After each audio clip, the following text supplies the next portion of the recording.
اللہم رب اشرح لی صدری ویسر لی امری واحلل عقدۃ من لسانی یفقہوا قولی اعوذ باللہ من الشیطان الرجیم بسم اللہ الرحمن الرحیم۔ تمام تعریفیں، تمام حمد و ثنا اس خدائے بابرکت کے لیے، سکون جھیل کو جو دیتا ہے کول کے لیے، اور میں اس کے نام سے کرتا ہوں ابتدائے کلام کہ جس کے نام فرشتوں نے بھی سمل کے لیے۔ مولا صلی وسلم دائما ابدا علی حبیبک خیر الخلق کلہم والحبیب الذی ترجى شفاعته لکل حول من الاحوال مقتحم۔ یا رب بالمصطفیٰ بلغ مقاصدنا واغفر لنا ما مضى یا واسع الکرم۔ اللہم صلی علی سیدنا و مولانا محمد معدن الجود والکرم وآلہ وصحبہ وبارک وسلم۔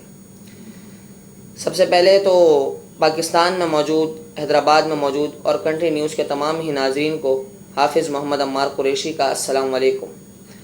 ناظرین محترم، آپ دیکھ رہے ہیں کنٹری نیوز کا پروگرام انوار علم اور میں ہوں آپ کا میزبان حافظ محمد عمار قریشی، اور آج کی ہماری تیسری نشست جو کہ ذو الحجہ کا ایام چل رہا ہے، عید بھی آنے والی ہے، اور ان 10 ایام میں تمام بزرگوں کے، بچوں کے اور سنت ابراہیمی ادا کرنے کے لیے سب کے دلوں میں خواہش، اور ہر شخص سنت ابراہیم میں مصروف ہوتا ہے، اور جہاں پر بزرگ اس سنت کو ادا کرنے کے لیے اور بڑے سنت کو ادا کرنے کے لیے اپنا عمل ادا کر رہے ہوتے ہیں، وہیں بچے بھی بہت خوش ہوتے ہیں اس سنت ابراہیمی میں مصروف۔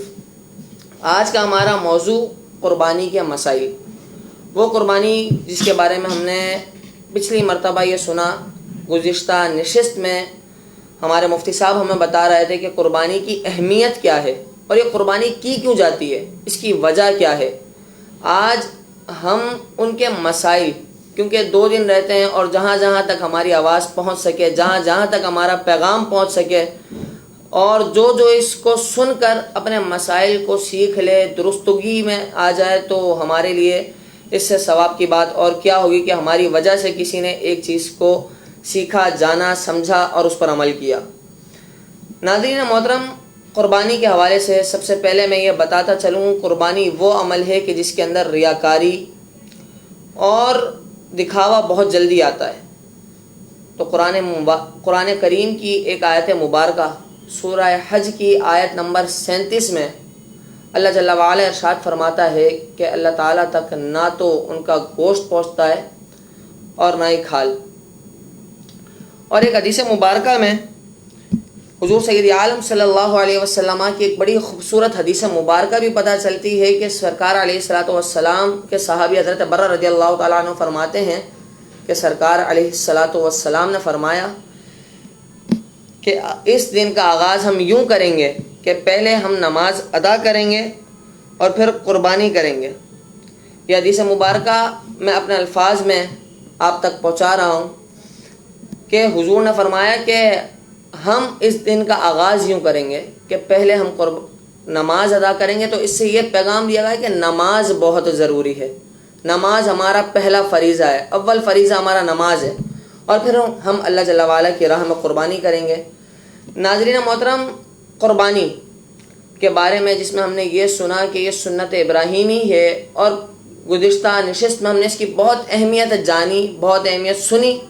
حضرت ابراہیم علیہ نبینا علیہ الصلوۃ والسلام کا جو واقعہ ہے کہ آپ نے خواب میں حضرت اسماعیل علیہ نبینا علیہ الصلوۃ والسلام کو ذبح کرنے کا آپ نے خواب دیکھا، یہ اہمیت جانی، اور پھر اس میں اللہ کی توکل، اللہ کی مرضی کا جو درس دیا گیا وہ جانا۔ گزشتہ نشست میں ہم نے یہ بھی جانا کہ قربانی کس طرح کرنی چاہیے اور کیا اس کے بارے میں آج ہم ان کے مسائل سیکھیں گے، ہم جانیں گے، کیونکہ مسائل ہر عبادت کے جاننا بہت ضروری ہیں۔ ہمیں مسائل پتہ ہوں گے تو ہم اس طریقے سے اپنے آپ کو شریعت کے ڈھانچے میں رکھ کر ہم اس چیز کو اپنا ثواب رکھ سکتے ہیں، سیکھ سکتے ہیں، اور اس ثواب کو ایسا نہ ہو کہ ہم رائے گاہ کر جائیں اگر ہمیں مسائل پتہ نہ ہو، ہم ریاکاری میں اگر قربانی کر جائیں تو ہمیں پتہ نہ ہو اور ہم اپنے ثواب کو ضائع کر جائیں۔ تو ہمیں چاہیے کہ ہم ان مسائل کو سیکھیں، سمجھیں۔ آج بھی ہم ان مسائل پر گفتگو کریں گے اس خصوصی نشریات میں، اور ہمارے ساتھ موجود ہیں، کوئی آپ تعریف کے محتاج نہیں، آپ بہت ہی علمی شخصیت ہیں، اور وہ شخصیت ہیں جن کو آپ نے گزشتہ نشست میں بھی سنا، اور وہ اعلیٰ اخلاق کے مالک اور بہت علمی شخصیت. میں ان کو شاید مفکر اسلام بھی کہوں تو غلط نہیں کہوں گا، کیونکہ ان کے ذہن میں، ان کی سوچ میں جو فکر، جب بھی ہم سے بات کرتے ہیں تو ایک فکر ہمیں دیتے ہیں اسلام کی. میں ان کو مفکر اسلام بھی کہوں تو میرے لیے غلط نہیں ہوگا. ہمارے ساتھ موجود ہیں مفکر اسلام مفتی زہیب رضا برکاتی صاحب. حضور السلام علیکم ورحمۃ اللہ وبرکاتہ. وعلیکم السلام ورحمۃ اللہ وبرکاتہ. حضور کیسے مزاج ہیں آپ کے؟ الحمدللہ علی کل حال. حضور آج کا پروگرام جو کہ آپ نے انٹروڈکشن میں سنا کہ ہم جس بارے میں جاننا چاہتے ہیں، سننا چاہتے ہیں، سیکھنا چاہتے ہیں اور لوگوں تک، اپنے ناظرین تک اس پیغام کو پہنچانا چاہتے ہیں، قربانی کے مسائل. کیونکہ قربانی کی اہمیت تو ہم نے گزشتہ ہفتے، گزشتہ پروگرام میں ہم نے سنی ہے. اب اہمیت سن لی تو اس کے مسائل بھی پھر اسی حساب سے سننے چاہیے، ان کو سمجھنا چاہیے، تاکہ کسی کا ثواب رائگاں نہ جائے، کسی کی نیکی رائگاں نہ جائے. اور جو ان عمل میں جیسے ریاکاری ہو یا جس وجہ سے بھی قربانی ضائع ہو جائے، اس عمل میں موجود ہیں، ان کو ہم بچا لیں. ایک کوشش چھوٹی سی ہم لوگ کر سکتے ہیں کہ ان تک پیغام پہنچا کر اس کو بچا لیں. ہم مفتی صاحب سے ان تمام باتوں کا جانیں گے، سیکھیں گے. ناظرین محترم، مفتی صاحب سے یہ سب جانیں گے، سیکھیں گے، لیکن اس ایک بریک کے بعد ہم حاضر ہوتے ہیں. دیکھتے رہیے گا ہمارا پروگرام، ہمارے ساتھ جڑے رہیں تاکہ آپ دین کی معلومات سیکھ سکیں، جان سکیں، سن سکیں اور دوسروں تک بھی پہنچا سکیں. ملتے ہیں ایک چھوٹے سے بریک کے بعد. ہمارے ساتھ تعاون کرنے والے اجوا کوکنگ آئل اور یونیک موٹرز آتے ہیں ایک بریک کے بعد. Unique, elegant, smooth, stylish, brisk, comfortable, passionate. Unique D S Motors private limited. آپ کی کوکنگ کی طرح اجوا ہے یونیک. اجوا کوکنگ آئل اور بناسپتی. ویلکم بیک ناظرین، آپ دیکھ رہے ہیں پروگرام انوار علم اور میں ہوں آپ کا میزبان حافظ محمد عمار قریشی. ناظرین محترم، ابھی جیسے سورہ حج کی ایک آیت مبارکہ بتائی اور میں اس آیت مبارکہ کو دوبارہ ریپیٹ کرنا چاہتا ہوں کہ سورہ حج میں اللہ تعالیٰ فرماتا ہے کہ اللہ تعالیٰ تک نہ ان کا گوشت پہنچتا ہے اور نہ ہی خون، بلکہ اللہ تعالیٰ تک اس کی پرہیزگاری پہنچتی ہے. ناظرین محترم، اللہ تعالیٰ تک صرف پرہیزگاری پہنچتی ہے. اور اب ہم جاننا چاہیں گے ہمارے مفتی صاحب سے، جیسے کہ میں نے اسٹارٹنگ میں کہا کہ آج مسائل جانیں گے، مسائل سیکھیں گے. تو میں سب سے پہلے مفتی صاحب آپ سے یہ سوال کرنا چاہتا ہوں کہ مفتی صاحب، قربانی کے جانور کی کتنی قسمیں ہیں اور کون سا کس سے افضل ہے؟ نحمده ونصلي ونسلم على رسوله الكريم، اما بعد، فاعوذ باللہ من الشیطان الرجیم، بسم اللہ الرحمن الرحیم. اولا تو بہت ہی زیادہ شکر گزار ہوں، ایک مرتبہ پھر مجھے مدعو کیا کنٹری نیوز والوں نے اور بہت ہی پیارا موضوع دیا، مسائل قربانی. پہلے تو یہ بات جان لیجئے کہ ہماری جو سوچ اور افکار ہے اس میں کہیں نہ کہیں نقص پایا جاتا ہے. مثال کے طور پر، جیسا کہ ابھی آپ نے پروگرام کا اور اپنی نشست کا عنوان دیا قربانی کے مسائل، ہم عام طور پہ اگر لوگوں کو سکھانے بیٹھیں گے تو لوگ کہیں گے ہمیں تو کوئی حاجت ہی نہیں سیکھنے کی، قربانی کے مسائل ہم کیوں سیکھیں، ہم تو بچپن سے اپنے باپ، دادا، نانا، آبا و اجداد کو اس سلسلہ یہ عمل کرتے دیکھتے نظر آ رہے ہیں، ہمیں کوئی حاجت نہیں ہے. تو میرا ان بھولے بھالے اور کم عقل لوگوں کو یہی درس کی صورت میں کہنا ہے کہ بھائی مجھے یہ بات بتائیے کہ اگر آپ موٹر سائیکل نہیں لاتے ہیں تو اپنے انسکے بچے کو کیوں نہیں دیتے؟ تو جواب یہ ملتا ہے پہلے سیکھ لے پھر چلائے تاکہ ٹھوکے نہیں. اچھا بھائی آگے اور قدم بڑھائیں. کار آپ نے نہیں خریدی، ایک بیٹے کو آتی ہے دوسرے بیٹے کو آتی نہیں ہے، تو دوسرے بیٹے کو آپ کار دے نہیں رہے، وجہ کیا بنتی؟ اس نے سیکھی نہیں ہے. تو پتہ چلا کسی بھی چیز کو سیکھ کر کرنا اس کی درستگی کی طرف اشارہ ہے. اگر ہم کسی بھی چیز کو سیکھ کر نہیں کریں گے تو یقینی سی بات ہے اس میں بگاڑ پیدا ہوگا. بالکل اسی طرح قربانی سنت ابراہیمی ہے، قربانی دینی فریضہ ہے. قربانی وہ عمل ہے کہ جو اللہ تعالیٰ کو 10ویں ذی الحج خون بہانے سے زیادہ اور کوئی عمل محبوب نہیں ہوتا. تو اتنا محبوب عمل اگر آپ بنا مسائل کے سیکھ لیں گے، بنا مسائل کے لوگوں کی دیکھا دیکھ کرتے چلے آئیں گے، تو کئی چیزیں دیکھا دیکھی میں غلط ہوتی ہیں اور ہوتی چلی جا رہی ہیں. تو یقینی سی بات ہے ہمیں ایسے مواقع کم ملتے ہیں. یہ قربانی کے مسائل کی نشست جب ہمارے دیکھنے والے دیکھیں، سننے والے سنیں، تو کئی اغلاط کی تصحیح انشاءاللہ انہیں ملے گی. اب عمار بھائی آپ کے سوال کی طرف میں آتا ہوں. آپ کے سوال کے 2 جز ہیں. پہلا جز کہ قربانی کا جانور کتنی قسم کا ہے، ان کی عمرے کیا ہیں اور کون سا کس سے افضل ہے. تو یہ کل ملا کے 3 اجزاء بنیں گے. 2 جز آپ نے پیش فرمائے, تیسرا جز میں اپنی طرف سے داخل کر لیتا ہوں. تو میں آپ کو اولاً بتاتا چلوں کہ قربانی کا جو جانور ہے اس کی ہے 3 قسمیں. پہلا ہے اونٹ, دوسرا ہے گائے اور تیسری ہے بکری. اب اس اونٹ, گائے اور بکری میں نر اور مادہ دونوں شامل ہیں. اس میں خصی اور غیر خصی دونوں شامل ہیں. تو یہاں تک ہمیں پتہ چلی کہ اونٹ میں اونٹنی شامل ہو گئی, گائے میں بھینس اور بیل شامل ہو گئی, بکری میں بکرا, دمبا, دمبی اور بھیڑ شامل ہو گئی. اسی کے ساتھ ساتھ ایک مسئلہ بالکل اسی سے متصل ہے ان کی عمروں کے حوالے سے. تو بھائی اونٹ جب 5 سال کا ہوگا تو اس کی قربانی جائز ہے, اس سے کم عمر کا اونٹ قربانی میں استعمال نہیں ہو سکتا. گائے اگر 2 سال کی ہوگی تو اس کی قربانی جائز ہے, اس سے کم عمر کی نہیں ہو سکتی. بکری اگر 1 سال کی تو اس کی قربانی جائز ہے, اس سے کم عمر والی کی نہیں ہو سکتی. ذہن میں سوال آ جائے اگر زیادہ عمر والی ہو تو بھائی قربانی کرنا پھر افضل ہے. اور ساتھ ہی ساتھ میں یہ بھی بتاتا چلوں کہ آپ نے یہ بھی سوال کیا تھا کہ کون سا کس سے افضل ہے. تو بات یہ یاد رکھیے کہ بکری بکرے سے افضل ہے, خصی بکرا خالی بکری سے افضل ہے, مینڈھا بھیڑ سے افضل ہے تب کہ جب گوشت اور قیمت میں برابر ہو, گائے بیل سے افضل ہے تب کہ جب گوشت اور قیمت میں برابر ہو, اونٹنی اونٹ سے افضل ہے جبکہ ہر اعتبار سے اسے دیکھ لیا جائے. اور ساتھ ہی ہمارے یہاں منڈی میں جب ہم جاتے ہیں خریدنے تو ہم دیکھتے ہیں کہ ایک دمبا 6 مہینے کا نظر آ رہا ہے, ایک بھیڑ 6 مہینے کا نظر آ رہا ہے. اسے بھی لوگ عمار بھائی خرید کے لے آتے ہیں اور پھر سوچتے ہیں کہ یار ہم نے تو 6 مہینے کا خرید لیا, اب ہماری قربانی ہوگی یا نہیں ہوگی.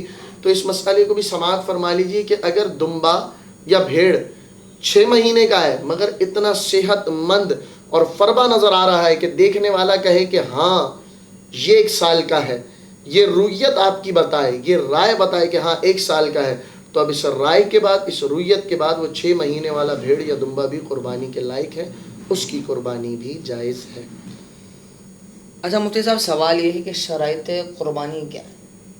ماشاءاللہ, یہ ضروری بات ہے کہ ہمیں یہ بھی جاننا ضروری ہے کہ قربانی کن کن لوگوں پر واجب ہے. تو یہ ذہن میں رکھیے کہ ہر وہ شخص جس پر قربانی واجب ہوتی ہے تو 4 شرائط کے تحت واجب ہوتی ہے. پہلی شرط وہ دائرہ اسلام میں داخل ہو, یعنی مسلمان و کافر پر قربانی نہیں ہے. دوسری شرط یہ ہے کہ وہ بالغ ہو, نابالغ پر قربانی نہیں ہے. تیسری شرط یہ ہے کہ وہ مالک نصاب ہو. مالک نصاب سے یہاں مراد یہ سمجھی جائے گی کہ اس کے پاس 7.5 تولہ سونا یا 52.5 تولہ چاندی ہو, یا 52.5 تولہ چاندی کی مالیت کے برابر رقم ہو, یا پھر ان تمام چیزوں کو لے کر کوئی بھی ایک مالیت حاجت اصلیہ کے علاوہ ہو. ایسا بندہ صاحب نصاب, مالک نصاب کہلائے گا. اور آخری شرط مقیم ہو, مسافر پر قربانی نہیں ہے. اب ایک شخص ایسا ہے کہ جس پر 4 شرائطیں موجود ہیں, لاگو آ رہی ہیں, تو ایسے شخص پر قربانی واجب ہے. اب اسے کہا جائے گا آپ پر قربانی کا وجوب ہے, یا تو ایک بکری ذبح کیجئے, یا پھر قربانی کے 7 حصوں میں سے ایک حصہ آپ لیجئے, یا اونٹ کے 7 حصوں میں سے ایک حصہ آپ لیجئے. اچھا مفتی صاحب, قربانی کا جو وقت ہے یہ کب سے کب تک کا ہے؟ قربانی کے وقت کے حوالے سے اس میں کافی لوگ نے شش و پنج کا شکار ہیں. بتائے دیتے ہیں قربانی کا وقت جو شروع ہوتا ہے وہ 10ویں ذی الحج کی صبح صادق کے طلوع ہونے سے 12ویں کے غروب آفتاب تک رہتا ہے. تو اب اس میں 3 دن 2 راتیں آ گئے, اور ان سب کے مجموعے کو کہتے ہیں ایام نحر, یعنی قربانی کے دن. اب جیسا کہ میں نے آپ کو بتایا کہ دنوں کے ساتھ راتیں بھی داخل ہیں, مگر رات میں قربانی کرنا مکروہ ہے, کیونکہ راتیں داخل ہو رہی ہیں ایام نحر میں, مگر رات میں قربانی کرنا مکروہ ہے. اب ذہن میں یہ سوال آتا ہے کہ اگر رات میں قربانی کرنا مکروہ ہے, کوئی تو ایسی صورت ہوگی کہ رات میں قربانی کرنا مکروہ نہ ہو. تو بتایا کہ مکروہ اس صورت میں ہے کہ جب خاصا مضبوط روشنی کا انتظام نہ ہو تو رات میں قربانی کرنا مکروہ ہے, اور اگر مضبوط انداز میں روشنی کا انتظام ہو تو اب رات میں بھی قربانی کرنا مکروہ نہیں ہوتا. ہمارے بھائی ساتھ یہاں پر ایک اور بات بھی متصل کر لیتے ہیں اپنے دیکھنے والوں کے لیے. یہ تو تھا ہمارے سوال کا جواب. ہم دیکھتے ہیں کہ معاشرے میں کچھ لوگ ایسے بھی ہیں کہ جو ایام نہر جیسے 10, 11 اور 12 ان کے بعد بھی چوتھے دن قربانی کرتے ہیں اور کہتے ہیں کہ یہ ثابت شدہ ہے. اس بات کا تصور دین میں ملتا ہے. تو پہلی بات میں دیکھنے والوں کو یہ بتاتا چلوں اور سننے والوں کو کہ یہ بات بالکل غلط ہے. دین میں اس بات کا تصور نہیں کہ 3 دن کے بعد قربانی آپ کریں. اس کے دلائل کچھ اس طرح ہیں کہ حضرت علی رضی اللہ تعالی عنہ کہ جو باب العلم ہیں, آپ سے یہ بات منقول ہے اور مروی ہے کہ حضرت علی نے فرمایا النحر 3 ایام افضلها اولها, کہ قربانی کے ایام صرف 3 ہیں اور ان 3 میں جو سب سے افضل ہے وہ پہلا دن ہے. یہ کہنے والے کون ہیں؟ حضرت علی. یہ بات مسلم ہو گئی. اب دوسرے صحابی کی طرف آتے ہیں. انس بن مالک رضی اللہ تعالی عنہ, حضرت انس بن مالک رضی اللہ تعالی عنہ سے مروی ہے, آپ نے بھی فرمایا الذبح بعد العید یومانی, یعنی ذبح کرنا عید کے بعد یعنی 10ویں ذی الحج کے بعد جو ذبح کریں گے آپ, یومانی صرف اور 2 دن ہیں. تو پتہ چلا پھر سے 3 دن کی اجازت مل رہی ہے. تیسری بات جو دلیل کے طور پہ میں کوٹ کرنا چاہوں گا وہ یہ ہے, حضرت عبداللہ ابن عباس رضی اللہ تعالی عنہ سے مروی ہے, آپ نے فرمایا الاضحى 3 ایام, یعنی اگر قربانی کا جانور ذبح کرنے کی شریعت اسلامیہ نے اجازت دی, دائرہ اسلام نے اجازت رکھی, وہ صرف 3 دن یعنی 10ویں ذی الحج, 11ویں اور 12ویں کے غروب آفتاب سے پہلے تک. تو ہمیں یہ بات بھی پتہ چل گئی کہ قربانی کا وقت کب سے کب تک ہے, اور راتیں اگر شمار نہیں ہیں تو کس وجہ سے, اور اگر ہیں تو اس کے پیچھے وجہ کیا ہے, اور ساتھ ہمیں یہ بھی پتہ چل گیا کہ فقط 3 دن تک قربانی جائز ہے, اس کے بعد چوتھے دن جائز نہیں ہے. یہ مفتی صاحب نے ایک بڑے بہترین سوال کا جواب دے دیا, جو میں خود سوال آپ سے یہ کرنا چاہ بھی رہا تھا کہ کچھ لوگ تو چوتھے روز بھی قربانی کرتے ہیں. آپ نے میرے لیے سوال آسان کر دیا. میں مفتی صاحب یہ سوال آپ سے جاننا چاہوں گا, ایام تشریق کب سے شروع ہوتے ہیں؟ ماشاءاللہ یہ ایک بہت بنیادی سوال ہے, مگر اس بنیادی سوال سے پہلے میں اپنی ایک دل کی بات یہ سمجھ لیں کہ یہ ایک میرا درد بھی ہے اور یہ جذبہ بھی ہے. آج اگر ہم اپنے نوجوان بچوں سے یہ بات پوچھیں کہ بھائی آپ ہمیں یہ بتائیں کہ ہواوے Y7 کتنے کا ہے, تو فوراً سے بتا دے گا, اس کے فیچرز بتا دے گا. اچھا بھائی سیمسنگ گلیکسی نوٹ 10 کے بارے میں ذرا بتاؤ, تو اس کی پوری کانفیگریشن اسے حفظ نظر آتی ہے. اچھا چلیں آگے چلیں, اس سے پوچھیں کہ اس وقت لیپ ٹاپ کون سی جنریشن کا میرے لیے کارآمد ہے اور سوٹیبل ہے کہ میں آگے اور کوئی چیز نہ خرید پاؤں اور یہ مجھے بہت سالوں تک کارآمد بھی رہے, تو فوراً آپ کو بتائے گا. مگر اگر ہمارے صاحب ہم پوچھیں نوجوان بچوں سے کہ بیٹا بتاؤ ایام تشریق کسے کہتے ہیں, تو اس بارے میں لا علم نظر آئے گا, مجھے نہیں پتا. اچھا بیٹا کیوں نہیں پتا؟ اس لیے نہیں پتا کہ مجھے میرے گھر والوں نے نہیں بتایا.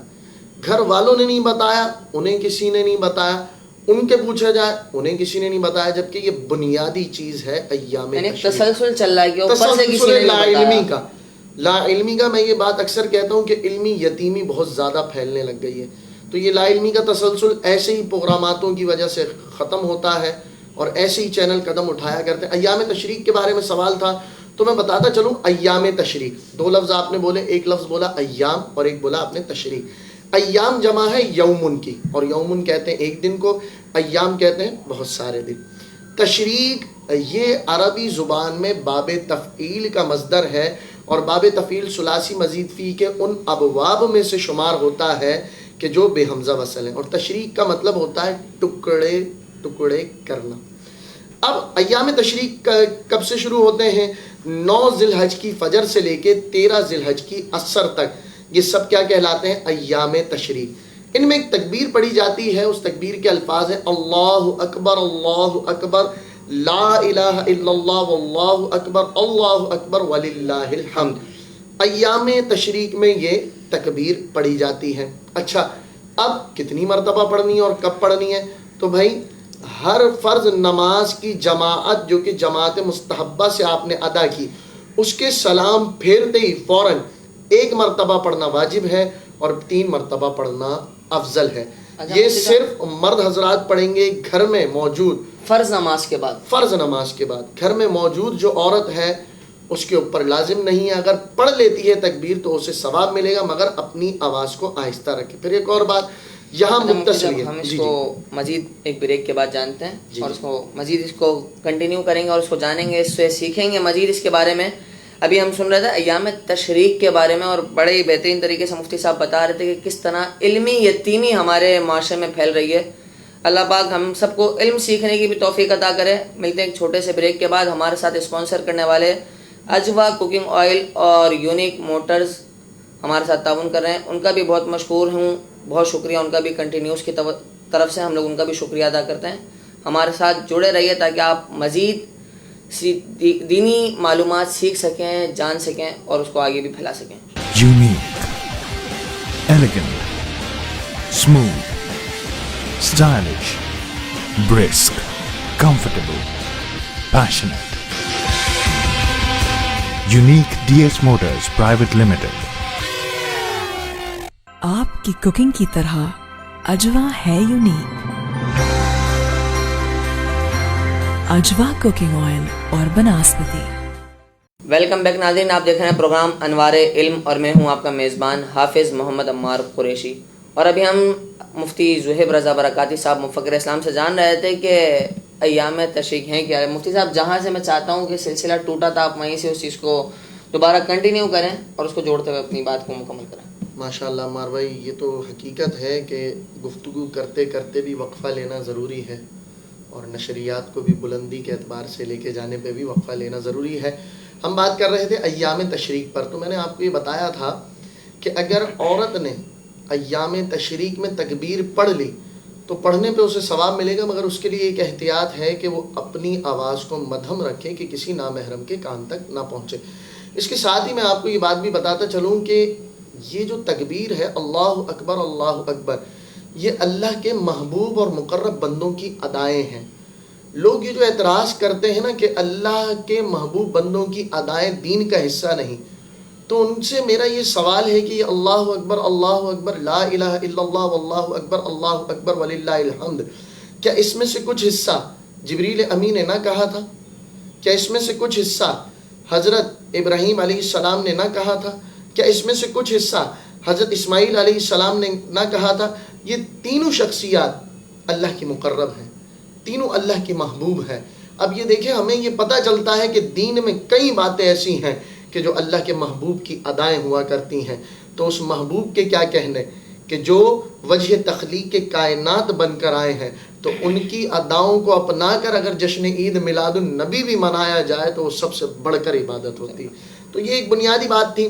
باقی ایام تشریق پر، ایام تشریق کے حوالے سے ہماری گفتگو مکمل ہو گئی. مگر یہ جو تکبیر ہے اللہ اکبر، ہم یہ عید الفطر میں بھی پڑھتے ہیں، ہم یہ عید الاضحیٰ میں بھی پڑھتے ہیں، مگر فرق چھوٹا سا ہے. فرق یہ ہے کہ عید الفطر میں جب ہم نماز کے لیے جا رہے ہوتے ہیں تو اسے آہستہ آواز میں پڑھیں گے، وہ سنت ہے. مگر جب عید الاضحیٰ کے لیے جائیں گے مسجد عید ادا کرنے تو اب اسے بلند آواز میں پڑھنا سنت ہے. اچھا مفتی صاحب، ایک بات جیسے ہم اکثر روایت دیکھتے ہیں ہمارے یہاں پر، جب بھی قربانی ہوتی ہے تو قربانی کے فوراً بعد ہی گھر والے جو ہوتے ہیں وہ کلیجی بنا لیتے ہیں. تو اس میں میرا ایک سوال آپ سے یہ ہے کہ حلال جانور کی کلیجی کھانا کیسا ہے؟ ماشاءاللہ بہت بنیادی سوال ہے، اور یقینی سی بات ہے کہ میزبان جو دیکھتا ہے لوگوں کے عمل اور اپنے مشاہدے، انہی کے حوالے سے سوال پیش کیا کرتا ہے. حلال جانور کی کلیجی بھی حلال ہے، اور اس کے پیچھے دلیل ہے میرے نبی پاک صلی اللہ علیہ وسلم کی حدیث مبارکہ کہ جو سنن ابن ماجہ میں موجود ہے. اس کے الفاظ کچھ اس طرح ہیں. پیارے سرکار نے فرمایا احلت لکم میتتانی و دمانی، یعنی اے بندگان خدا، تمہارے لیے دو مردار چیزوں کو حلال کیا گیا اور دو خون کا کھانا تمہارے لیے حلال کیا گیا. اب وہ دو مردار کون سی چیزیں ہیں اور وہ دو خون کے کون سے ہیں؟ تو بتایا گیا دو مردار چیزوں میں سے پہلی چیز کا نام ہے مچھلی، دوسری چیز کا نام ہے ٹڈی. تو یہ دونوں چیزیں ہمارے لیے کھانا حلال ہیں. اب دو خون کون سے ہیں کہ جو کھانا حلال ہیں؟ تو پہلا ہے کلیجی، یہ جمع ہوا خون ہوتا ہے، ہمارے لیے حلال ہے. اور دوسرا ہوتا ہے تلی، یہ خون بھی کھانا ہمارے لیے حلال ہے. تو اس حدیث مبارکہ سے ہمیں حلت ملی کہ ہمارے لیے جانور کی، حلال جانور کی کلیجی کھانا مکمل طور پر حلال ہے. اس کا پکنا، پکانا، لوگوں کو پیش کرنا، اور اسی کے طریقے سے، اسی کے ذریعے سے ہم ضیافت کا بھی اہتمام کرتے ہیں. لوگوں کے گھروں میں یہ بھی ہوتا ہے کہ جب قربانی کا گوشت آتا ہے تو پہلا کھانا کلیجی ہی بنائے، تو یہ بھی درست ہے. صبح جب قربانی سے نکلتے ہیں تو سب سے پہلے کلیجی ہی بنائی جاتی ہے. یہ بھی درست عمل ہے. بالکل. اچھا مفتی صاحب، ایک عیب کبھی ہوتا ہے جانور کے اندر دیکھا جاتا ہے، جب بھی منڈی لوگ جاتے ہیں جانور لینے کے لیے، کوئی بھی جانور ہو، تو چھوٹی سی بھی کوئی چیز وہ عیب کی دیکھتے ہیں یا کسی بھی چیز کو وہ عیب سمجھ کر وہ قربانی کے جانور کو چھوڑ دیتے ہیں. تو کتنا عیب ہونا چاہیے جانور میں کہ جس کی قربانی نہیں ہو سکتی، کتنا عیب اس میں ہونا چاہیے؟ عیب کے حوالے سے یہ بات ہے کہ شریعت اسلامیہ نے ہر حوالے سے ہماری رہنمائی فرمائی ہے. قربانی کے جانور میں عیب نہ ہونا ضروری ہے. اگر تھوڑا معمولی سا عیب ہے تو قربانی تو ہو جائے گی، مگر یہ قربانی مکروہ کے زمرے میں آئے گی. اور اگر یہ عیب زیادہ بڑھ جائے تو اب سرے سے قربانی ہوگی ہی نہیں. مثال کے طور پر ایک جانور ایسا ہے کہ پیدائشی طور پر اس کے سینگ ہیں ہی نہیں، تو ایسے جانور کی قربانی جائز ہے. مگر ایک جانور ایسا ہے کہ اس کے سینگ تو تھے مگر ٹوٹ گئے. اب ٹوٹنے میں اعتبار یہ ہوگا کہ مینگ تک ٹوٹے، یعنی اندر جڑ تک ٹوٹے ہیں، تو اب اس کی قربانی جائز نہیں ہوگی. ایک جانور ایسا ہے کہ وہ اندھا ہے، تو اب اندھے جانور کی قربانی جائز نہیں، کیونکہ یہ عیب کامل ہے. ایک جانور ایسا ہے کہ اتنا لاغر، اتنا کمزور کہ اس کی ہڈیوں میں مغز یعنی گودا ہی ختم ہو گیا ہے. اب اپنی اس کمزوری کی بنا پر وہ قربان گاہ تک جا ہی نہیں سکتا، تو یہ بھی عیب کامل شمار ہوتا ہے. اگر یہ عیب کسی میں پایا جائے جانور میں تو اس کی بھی قربانی نہیں ہو سکتی. ساتھ ہی ساتھ اب دیکھیں شریعت اسلامیہ کی ہم پر شفقت. ہم قربانی کے جانور کو پچھاڑنے والے ہیں. کسائی حضرات اپنے معاملات جو ایک طریقہ کار ہوتا ہے لٹانے کا، گرانے کا، اس کو عمل میں لا رہے ہیں، اور اس کو عمل میں لاتے ہوئے قربانی کا جانور اچھلا کودا اور تب عیب پیدا ہوا، تو اب اس عیب کو عیب شمار نہیں کیا جائے گا. کہا جائے گا کہ اس کی طرف نظر نہ کی جائے، بلکہ اپنا جانور قربان کر لیں، یہ آپ کے لیے حلال ہے. تو جہاں شریعت اسلامیہ نے مکمل طور پر بات پہنچائی، وہیں شریعت اسلامیہ نے آپ کو دین آسان کا بھی جز عطا فرمایا ہے. اچھا مفتی صاحب، میں آپ سے یہ سوال کرنا چاہوں گا کہ قربانی کے جو دن ہیں جی ان میں کیا افضل ہے؟ بعض لوگ یہ بھی کرتے ہیں کہ جو قربانی نہیں کر سکتے وہ صدقہ وغیرہ دے دیتے ہیں کہ چلو اگر قربانی نہیں کر سکتے تو صدقہ دے دو. تو کیا قربانی کے دنوں میں قربانی ہی افضل ہے یا صدقہ وغیرہ بھی کر سکتے ہیں؟ ماشاءاللہ یہ بھی وہ سوال ہے کہ جو ابھی ہمارے معاشرے میں بہت زیادہ گردش کر رہا ہے، اور گردش بھی کر رہا ہے اور لوگوں کا عمل اس بات پہ پختہ بھی ہو رہا ہے. وہ کہتے ہیں کہ بھائی میں کیوں فربا جانور لاؤں، میں فربا جانور نہیں لا رہا، میں اتنی قیمت کو صدقہ کر دیتا ہوں. پہلے یہ بات سنتے ہیں کہ فربا جانور کو قربان کرنا اللہ کی راہ میں بہت زیادہ ثواب دلانے کا ذریعہ ہوتا ہے. یہ کئی احادیث کے مفہوم سے ثابت ہے، تو فربا جانور ہی کرنا چاہیے. دوسری بات، ایام نہر یعنی 10 ذی الحج، 11 ذی الحج، 12 ذی الحج، ان تینوں ایام میں قربانی کے جانور کی قیمت کو صدقہ کرنا اللہ کی بارگاہ میں اتنا افضل نہیں کہ جتنا جانور کا خون بہانا افضل ہے. کیوں؟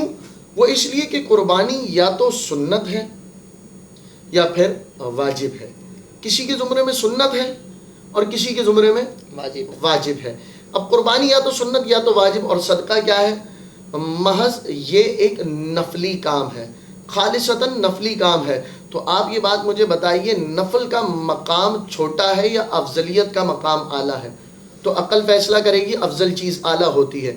تو ہمیں یہ بات پتہ چلی کہ قربانی کے ایام میں افضل عمل یہی ہے کہ جانور کا خون بہایا جائے اور اللہ کی رضا کو پایا جائے. تو صدقہ کرنا یہ افضل نہیں ہے، قربانی کے جانور کا خون بہانا ہی افضل ہے.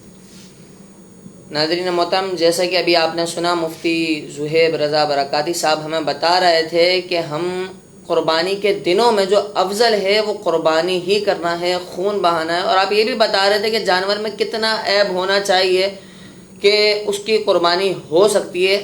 اسی طرح مزید ہم لوگ معلومات جان سکتے ہیں، سن سکتے ہیں. آگے ہم بریک کے بعد مزید چیزیں جانیں گے مفتی صاحب سے، اور بھی آگے مسائل سیکھیں گے. ہمارے ساتھ اس پروگرام میں آپ جڑے رہیں تاکہ ہم مزید چیزیں سیکھ سکیں، جان سکیں، دوسروں تک بھی پہنچا سکیں، اور قربانی سے پہلے ہم یہ تمام چیزیں ہمارے ذہن میں ہوں تاکہ ہم اپنی قربانی کو بہتر بنا سکیں۔ ملتے ہیں ایک چھوٹے سے بریک کے بعد، واپسی آئیں گے اور پروگرام میں بقایا سوال، مزید سوالات ہم مفتی صاحب سے پوچھیں گے۔ Unique, elegant, smooth, stylish, brisk, comfortable, passionate. Unique DS Motors Private Limited. آپ کی کوکنگ کی طرح اجوا ہے یونیک۔ اجوا کوکنگ آئل اور بناسپتی۔ ویلکم بیک ناظرین، آپ دیکھ رہے ہیں پروگرام انوار علم اور میں ہوں آپ کا میزبان حافظ محمد عمار قریشی۔ ابھی آپ ناظرین محترم سن رہے تھے مفتی صاحب سے اور سیکھ رہے تھے کہ قربانی میں ہمارے ساتھ جو مسائل ہیں مفتی صاحب سے وہ سیکھ رہے تھے۔ مفتی صاحب اب مجھے آپ سے ایک سوال یہ کرنا ہے کہ قربانی کے گوشت کی تقسیم کس طرح کی جائے؟ ماشاءاللہ یہ بنیادی بات ہے کہ جب قربانی کا جانور کاٹ لیا جاتا ہے تو میرا بھی مشاہدہ یہ ہے، جب وافر مقدار میں گوشت ہوتا ہے تو لوگ یہ سوچتے ہیں کہ یار اس نے تو سارا ہی اپنے گھر رکھ لیا، تو لوگ خود ہی مفتی بن کے خود ہی عالم بن کے فتویٰ صادر فرما دیتے ہیں۔ وہ کہتے ہیں اس کا خود گھر پہ رکھنا بھی غلط، فلاں کو بھیج دیا فلاں کو نہیں بھیجا، یہ بھی غلط۔ تو ہمیں ایک نکھری بھی بات، بنیادی بات سیکھنی چاہیے کہ قربانی کے گوشت کی تقسیم کے اعتبار سے شریعت ہماری کیا رہنمائی کرتی ہے۔ تو شریعت یہ رہنمائی کرتی ہے کہ جس نے جانور کو قربان کیا ہے وہ یہ گوشت پورا خود بھی کھا سکتا ہے، اور اگر چاہے تو فقیر اور غنی کو بھی کھلا سکتا ہے۔ فقیر سے مراد میری یہ ہے کہ جو اپنے ضروریات کو پورا کر سکتا ہو، باقی اس کے پاس اور حاجت کا پیسہ نہ ہو، اسے فقیر کہتے ہیں۔ اور غنی سے مراد جو بے نیاز بندہ ہو، اس کے پاس مال و دولت ہو، اسے بھی کھلا سکتا ہے۔ بہتر یہ ہے کہ قربانی کے گوشت کے 3 حصے کیے جائیں۔ پہلا حصہ گھر والوں کے لیے رکھا جائے، دوسرا حصہ دوست و احباب کے لیے رکھا جائے، اور تیسرا حصہ فقراء کے لیے رکھا جائے۔ یہ ہو گیا آپ کے سوال کا جواب۔ اب اسی نقطے کی طرف آتے ہیں کہ شریعت کی مہربانی ہمارے اوپر کیسی برس رہی ہے۔ شریعت یہ بات کہتی ہے کہ اگر میں نے جانور قربان کیا ہے، اللہ نے مجھے توفیق دی ہے، میں نے خالصتاً اصل نیت کے ساتھ کسی کو اس نیت میں شامل نہیں کیا، اللہ کی رضا پانے، اس کے رسول کو راضی کرنے کے لیے قربانی کی، سنت ابراہیمی پہ عمل کیا، میں چاہتا ہوں کہ کل کا کل گوشت میں رکھ لوں، تو شریعت کیا کہتی ہے؟ تو شریعت نے فرمایا کہ کل کا کل گوشت رکھنا بھی تیرے لیے جائز ہے۔ پھر وہ پوچھے اگر میں کل کا کل صدقہ کرنا چاہوں تو کل کا کل گوشت تو صدقہ بھی کر سکتا ہے، یہ بھی تیرے لیے جائز ہے۔ اسی کے ساتھ متصل ایک سوال یہ بھی ہے کہ 2 بھائی موجود ہیں، ایک بھائی بڑا مالدار ہے اور ایک بھائی مالی اعتبار سے تھوڑا کمزور ہے۔ گائے وہ پوچھ کے آتے ہیں کہ 60,000 کی گائے ہیں، اور عمار بھائی آپ کو پتہ ہے کہ گائے میں 7 بندے شریک ہو سکتے ہیں۔ گائے وہ پوچھ کے آئے 60,000 کی اور اس کا وزن ہے 3 من۔ 3 من سے یہاں ہماری مراد ہے 120 کلو، ٹھیک ہے۔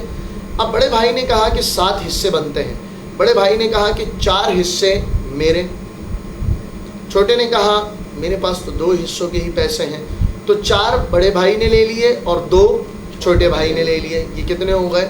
6۔ اب ایک چھوٹی بہن نے ملا دیا کہ میری طرف سے بھی ایک حصہ ملا لو 10,000 کا، کتنے ہو گئے؟ 7۔ تو آپ ایک الگ الگ طور پہ بھی 7 بندوں سے لے سکتے ہیں، اور ایسا بھی سکتے ہیں کہ 5 حصے آپ نے ایک سے لے لیے اور 2 حصے آپ نے ایک سے لے لیے، تو یہ بھی مکمل عدد قرار پائے گا، اور یہ بات درست اور جائز ہے، اس میں بھی قربانی ہو جائے گی، کیونکہ ہمیں 7 حصے مکمل کرنے۔ اب اس میں تقسیم کس طرح ہوگی؟ 120 کلو گوشت کو آپ دیانت داری اور امانت داری کے ساتھ کہ ہر حصہ جو حلال ہے کھانے میں، وہ ان 7 حصوں میں یکے بعد دیگرے درجہ بدرجہ اور ہم وزن ہو کر تقسیم ہو، تو یہ قربانی کی جو تقسیم کا معاملہ ہے یہ بھی درست کرا۔ قربانی کے جانور جو ہیں، اونٹ میں 7 بندے شریک ہو سکتے ہیں، گائے میں بھی 7 بندے شریک ہو سکتے ہیں۔ اگر آپ کے پاس 6 حصے دار ہیں، 7 نہیں، تو آپ کی شراکت داری مکمل نہیں تو قربانی بھی مکمل نہیں۔ اب چاہیں گے اونٹ کا معاملہ ہو چاہے قربانی کا معاملہ ہو۔ اس کے مخالف صورت ایک یہ بھی ہمیں نظر آتی ہے کہ 2 بھائی ہیں، انہوں نے 6 حصے تو لے ہی لیے، مگر ایک بھائی ایسا ہے کہ جو مالی اعتبار سے بالکل کمزور ہے، 6 حصے 3 ایک میں بڑھ گئے، 3 ایک میں بڑھ گئے۔ اب استحساناً یا اپنے تیسرے بھائی کی طرف سے اگر کوئی بھی بھائی آدھے آدھے پیسے ملا کے، مثال کے طور پہ 7,000 کا ایک حصہ بنتا ہے. دونوں بھائیوں نے بولا کہ میں نے 30,000 دیے تھے، میں نے 30,000. اب چھوٹے بھائی کے حوالے سے ہم کر دیتے ہیں معاملہ، 3.5 میں دیتا ہوں، 3.5 میں دیتا ہوں، تو 7,000 ایک اور حصے کے پیسے آ گئے. تو یہ 7 حصے ہو گئے. اسی طرح اس چھوٹے بھائی کا بھی حصہ مل جائے گا، وہ بھی تب کہ جب یہ 7,000 روپے اپنے چھوٹے بھائی کے ہاتھ پہ رکھیں گے، اسے ہبہ کریں گے اور کہا جائے گا کہ اب آپ اس کے مالک ہیں. جب آپ کا بھائی اس کا مالک ہو گیا، اب چونکہ یہ پیسہ اس کی ضروریات سے باہر ہے، یہ پیسہ اس کی ضروریات سے باہر آیا اور اس لیے دیا گیا کہ تم بھی قربانی میں حصہ ملا لو. اب اس نے جیسے ہی قربانی میں حصہ ملایا تو 7 حصے ہوئے، یوں شراکت کا عدد پورا ہوا، آپ کی قربانی درست ہوگی. اسی طریقے سے ایک بات یہ بھی دیکھنے میں آتی ہے کہ بھائی بڑے اچھے انداز میں قربانی کر رہے ہیں مگر بہن کے مالی حالات درمیانی سطح کے ہیں. تو ایک بھائی نے سوچا کہ میں کیوں نہ 50,000 بہن کو تحفے میں دے دوں اور اس نیت سے کہ وہ قربانی کریں. اب بہن کو جب تحفہ دیا گیا تو تحفہ جب انسان کسی کو دیتا ہے تو اس تحفے کا مالک بن جاتا ہے. اب بہن کے اوپر یہ لازم نہیں کہ وہ چاہے تو قربانی میں ہی خرچ کرے، اب وہ چاہے تو کسی اور چیز میں بھی خرچ کر سکتی کیونکہ آپ نے تحفہ دیا ہے. اب اگر وہ تحفہ اس نیت سے لیتی ہے کہ جس نیت سے مجھے دیا گیا ہے قربانی کی نیت سے میں قربانی میں ہی خرچ کروں کیونکہ دیگر ضروریات پوری ہو رہی ہیں، تو اس طرح اس کی بھی جانب سے قربانی ایک ادا ہو جائے گی اور آپ کو بھی اس کا ثواب ملے گا. اچھا مفتی صاحب، بس یہ میرا ایک پروگرام کے اختتام کی طرف ہے اور پروگرام کا آخری سوال میں آپ سے کرنا چاہتا ہوں، کیا قربانی میں نیابت ہو سکتی ہے؟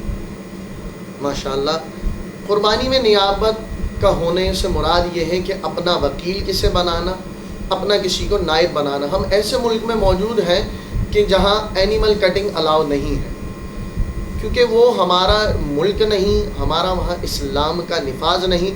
ہم ایسے ملک میں، کسی نے مجھے فون کر کے بولا کہ میری جانب سے مجھ پر چونکہ قربانی واجب ہے، آپ میری جانب سے نائب بن جائیں، میرے وکیل بن جائیں کیونکہ میں قربانی یہاں نہیں کر سکتا. تو اس نے مجھے نائب بنایا، رقم بھیجی اور اب اس کی جانب سے اگر میں قربانی کرتا ہوں وکیل بن کے تو ایسی نیابت قربانی کے معاملے میں درست بھی ہے اور اس سے قربانی بھی ادا ہو جاتی ہے. اور ساتھ ہی ساتھ ہمارے بھائی 2 غلطیاں کہ جو ہمارے معاشرے میں بنیاد پا چکی ہیں، ایک تو یہ کہ لوگ جو کپورے کھاتے ہیں، اس کے حوالے سے میں بتاتا چلوں، جسے خصیتین بھی کہتے ہیں عربی زبان میں اور اردو میں کپورے کہتے ہیں، اس کا کھانا ناجائز و گناہ ہے. اچھا، یہ جو اس کے تو مزید ٹھیلے وغیرہ بھی لگے ہوئے ہوتے ہیں، جگہ جگہ اس کی فروخت جاری ہوتی ہے، تو یہ پھر اس پہ تو کیا ایکشن ہونا چاہیے پھر اس پہ؟ اس میں معاشرتی اعتبار سے یہی عمل درآمد ہونا چاہیے کہ جو چیز اسلامی روح سے کھانا ناجائز ہے اور پھر اگر کھا لیا جائے تو گناہ ہے. تو آپ یہ سوچیے کہ جب انسان اپنا پیسہ دے کر ایک ناجائز چیز خرید رہا ہے تو وہ بھی تو ناجائز کام کر رہا ہے، کھا رہا ہے تو وہ بھی اس کے ذمہ گناہ ہے. جو بیچ رہا ہے اہتمام کے ساتھ تو یقینی سی بات ہے اس کے لیے تو بدرجہ اولا یہ گناہ والی بات ہے کہ تو ایک گناہ والی چیز کو کیوں لے کے چل رہا ہے، تو ایک ناجائز چیز کو فروخت کیوں کر رہا ہے. کیا تیرا خدا پہ بھروسہ نہیں کہ تو حلال چیز بیچے، اللہ تعالیٰ تجھے مالا مال کر دے؟ تو ان لوگوں کو بھروسہ خدا پہ کرنا چاہیے اور ان ناجائز اور گناہ والی چیزوں کے بیچنے سے توبہ کرنا. اوجڑی کے بارے میں بھی یہی چیز ہے؟ اوجڑی کے بارے میں بھی ہمارا بھائی یہی ہے کہ اوجڑی کھانا مکروہ تحریمی ہے. اوجڑی کو مکروہ تحریمی اعلیٰ حضرت نے اس لیے بتایا کہ یہ موضع نجاست یعنی گندگی والی جگہ ہے اور اسی سے متصل جو بٹ ہوا کرتی ہے اس کا بھی یہی حکم ہے. ناظرین محترم، جیسا کہ ابھی آپ نے مفتی صاحب سے سنی، بہت ساری باتیں سیکھی جانی اور ابھی آج ہمیں پتہ چلا، یہ بھی ہم نے سیکھا مفتی صاحب سے کہ حصے کس طرح کرتے ہیں قربانی میں، حصے کس طرح ہوتے ہیں، کیا کسی کو وکیل بنایا جا سکتا ہے، کوئی بندہ آپ کو اپنا وکیل بنا سکتا ہے. آپ نے مفتی صاحب سے یہ بھی جانا اور یہ بھی جانا کہ کیا کیا آج 2 چیزیں ایسی بھی بتائیں ان میں سے ایک کھانا حرام اور ایک مکروہ تحریمی ہے. ہمیں ان چیزوں سے بھی بچنا چاہیے، ان کے بارے میں بھی سوچنا چاہیے. ہمیں قربانی کو کرنے کے لیے مسائل کو سیکھ کر اس نیت کے ساتھ سیکھنا چاہیے کہ نیت صاف ہوتی ہے تو پھر نیت المؤمن خیر من عملی، مومن کی نیت اس کے عمل سے بہتر ہے. ہماری نیت صاف ہوگی تو قربانی رائگاں نہیں جائے گی. ہمیں اس لیے قربانی کے مسائل کو سیکھنا بھی چاہیے اور دوسروں تک پہنچانے بھی چاہیے. اب عید کا موقع آنے والا ہے، ہمیں اپنی خصوصی دعاؤں میں یاد رکھیں. مجھ خاکسار کو، ہمارے علی بھائی کو، مفتی صاحب، ہم سے جتنے بھی لوگ ہمارے ساتھ تعاون کرتے ہیں، اجوا کوکنگ آئل ہے، یونیک موٹرز، ہم سب کو اپنی عید کی خصوصی دعاؤں میں یاد رکھیں. ملتے ہیں ہم اگلے پروگرام میں نئے موضوع کے ساتھ نئے مہمان کے ساتھ، جب تک کے لیے ہمیں اجازت دیجیے۔ السلام علیکم، اللہ نگہبان۔